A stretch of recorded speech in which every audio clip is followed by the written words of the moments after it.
I'm James Sweeney with your Peninsula Energy Commodities Report. Crude oil futures today are racing losses after a government report showed that U.S. oil supplies rose less than expected last week. Over at the New York Mercantile Exchange today, light sweet crude futures for delivery in January, trading at $94.04 a barrel. That's up 0.15%.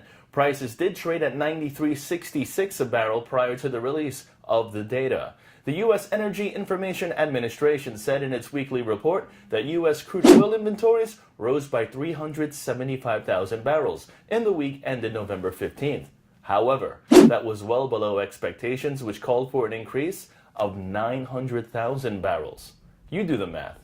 Oil futures traded in a range between a low of $93.26 a barrel and a high of $94.48 a barrel. Meanwhile, natty gas, their futures continuing to surge more than 2% on Wednesday as updated weather forecasting models continue to point to colder than average temperatures in key gas-consuming regions in the United States. Over in the metals markets, we have gold futures falling to their lowest levels of the session and silver prices continuing to hold steady after stronger than expected U.S. retail sales data lifted expectations for an eventual reduction in the Federal Reserve's monetary stimulus program.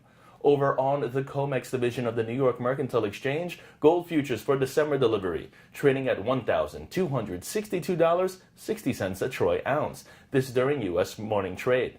That's down a total of 0.85%. COMEX gold prices falling to a session low of $1,258.30 a troy ounce earlier, the weakest level since October 15th. And silver futures for December delivery trading at $20.34 a troy ounce. That's up 0.1%.